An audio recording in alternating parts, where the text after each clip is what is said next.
Hi friends, this is topper student education. तो जैसे कि हम अभी आपका सोशल पॉलिटिकल वेस्टर्न फिलोसॉफी का सेक्शन देख रहे थे, बीच में गैप हो गया आपका थोड़ा सा। तो आज हम कंटिन्यू करते हैं वापस से। तो आज का जो आपका टॉपिक है बेसिकली वो रिलेटेड है आपकी कंसेप्ट ऑफ फ्रीडम से।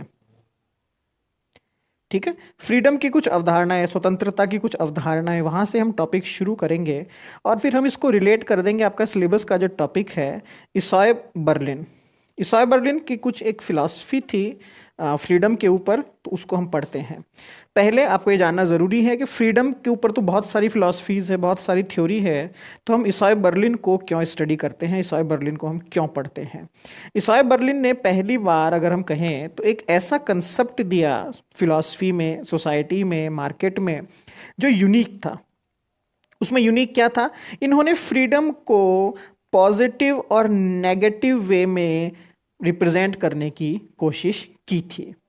समझ रहे हैं आप बात को? मीन्स इन्होंने फ्रीडम को भी दो डायमेंशंस में समझा दिया कि आपकी जो फ्रीडम होती है बेसिकली वो फ्रीडम भी दो तरीके से आप इसको समझ सकते हैं, पॉजिटिव और नेगेटिव वे के अंदर। ठीक है, तो ये एक यूनिकनेस थी जिसके बिहाफ पे हम इसाय बर्लिन को भी स्टडी करते हैं जब हम फ्रीडम की स्टडी करते हैं। ठीक है, जब हम स्वतंत्रता की बात करते हैं तो हमें इसाय बर्लिन को भी स्टडी करना जरूरी हो जाता है। ठीक है, तो ये चीज आप दिमाग में रखिएगा। कंसेप्ट ऐसा नहीं है, फ्रीडम का कंसेप्ट जो है बर्लिन ने शुरू किया था ऐसा नहीं है। पुराना कंसेप्ट है, जब से ह्यूमंस आए हैं, जब से मानव का अस्तित्व है, जब से उनका एग्जिस्टेंस है, तब से ही फ्रीडम का कंसेप्ट चल रहा है। फ्रीडम मीन्स अलग अलग कंसेप्ट हैं, अलग अलग थ्योरीज है, लोग अलग अलग हिसाब से इसका रिप्रेजेंटेशन करते हैं। जैसे कुछ लोग कहते हैं कि इंसान जो है पैदाइशी बिना किसी बाउंडेशन के पैदा हुआ था, तो फ्रीडम उसका एक नेचुरल राइट है। कुछ लोग कहते हैं कि नहीं, फ्रीडम नेचुरल राइट नहीं है, ये आपका सोशल राइट है क्योंकि आप एक सोशल एनिमल हैं। कुछ लोग कहते हैं नहीं, आप एक सिस्टम के अंदर रहते हैं तो एक सिस्टम के द्वारा, या फिर मैं कहूं कि एज ए कॉन्स्टिट्यूशन आपको दिया गया है, एज ए कोई एक रिटर्न एविडेंस है जिसके बिहाफ पे आपको फ्रीडम दी जाती है। अलग अलग कंसेप्ट चलते हैं और वो उसके अकॉर्डिंग फ्रीडम को रिप्रेजेंट करते हैं। अगर मैं ब्रीफली कहूं तो सेकेंड वर्ल्ड वॉर या फर्स्ट वर्ल्ड वॉर के बाद ये कंसेप्ट ऑफ फ्रीडम की डिमांड जो थी बहुत ज़्यादा बढ़ चुकी थी। क्यों? क्योंकि लोग कह रहे थे कि हम क्यों आपके तरफ से वॉर में पार्टिसिपेट करें, हम क्यों अपनी लाइफ को ख़राब करें, आखिर क्या ऐसा प्रॉब्लम है कि हमें अपनी लाइफ ख़राब करनी पड़ रही है आपके अकॉर्डिंग?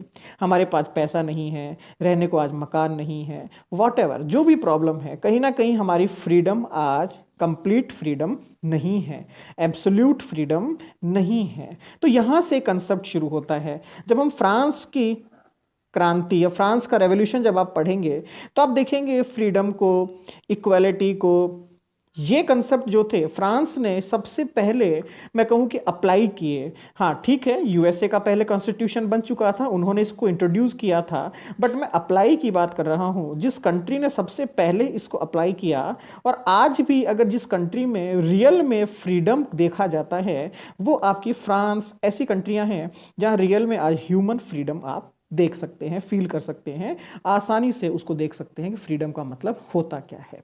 नॉर्मली देखा जाता है कि जो फ्रीडम है उसको आप इस तरीके से अलग अलग पार्ट्स में स्टडी करते हैं, जैसे कि एक नेचुरल फ्रीडम हो गई, सेकंड में कहूं तो एक इंडिविजुअल फ्रीडम, थर्ड आप देखेंगे आप एक सोशल एनिमल हैं तो एक सोसाइटी की फ्रीडम, देन एक पॉलिटिकल फ्रीडम।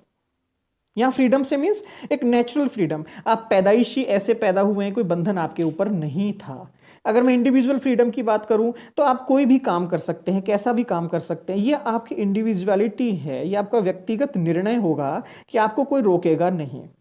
सोसाइटी में आप एक सोशल एनिमल हैं तो कॉन्स्टिट्यूशन के हिसाब से आपको कुछ फ्रीडम्स मिलेगी। देन पॉलिटिकल फ्रीडम, ठीक है, जैसे अलग अलग फिलोसफर्स कहते हैं, प्लेटो, लॉस्की, इन सब ने कहा है कि पॉलिटिकल एक्टिविटीज में पार्टिसिपेट करने की भी आपके पास एक फ्रीडम होनी चाहिए, क्योंकि अगर ये फ्रीडम नहीं होगी तो पॉलिटिकल पार्टियां या पॉलिटिकल एक्टिविटीज कभी भी स्ट्रांग नहीं हो सकेगी।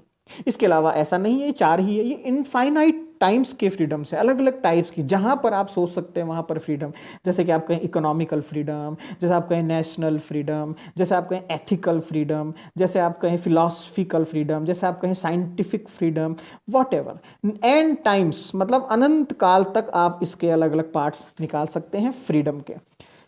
सबको मिलाकर अगर हम पढ़ें तो फ्रीडम का तात्पर्य, फ्रीडम का मीनिंग आप सिर्फ ये कह सकते हैं, फ्रीडम का मतलब सिर्फ इतना सा है कि आप अपनी इच्छा के अकॉर्डिंग, आपकी विल पावर के अकॉर्डिंग जो भी एथिकल हो, जो भी सोसाइटी को एक्सेप्टेबल हो, जब आप उन एक्टिविटियों को करते हैं तो कहीं ना कहीं आप फ्रीडम को ही जी रहे हैं, उसी को अपनी लाइफ में फॉलो कर रहे हैं।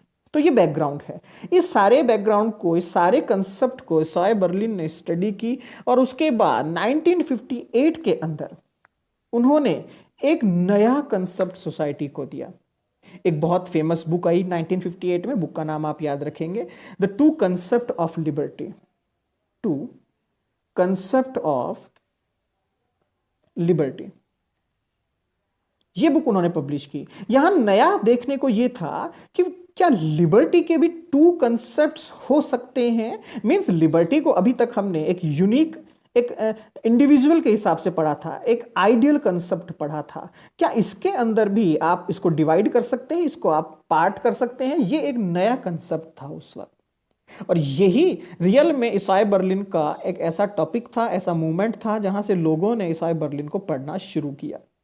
लेकिन यहां पर उनके हिसाब से, ईसाई बर्लिन के हिसाब से, जब उन्होंने इसका सेकंड एडिशन फिर से पब्लिश किया 1969 में, तो इसको उन्होंने नाम चेंज कर दिया और नाम लिखा द फोर ऐसे ऑन लिबर्टी।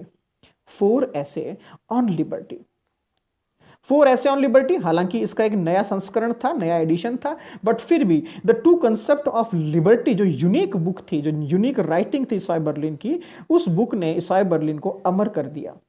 अब देखने वाली बात यहां पर यह है कि यहां पर ये कहना क्या चाहते हैं। ईसाई बर्लिन के हिसाब से टू कंसेप्ट ऑफ लिबर्टी क्या है? तो मैंने स्टार्टिंग में भी आपको कहा था, ये कहते हैं बेसिकली लिबर्टी जो है, हम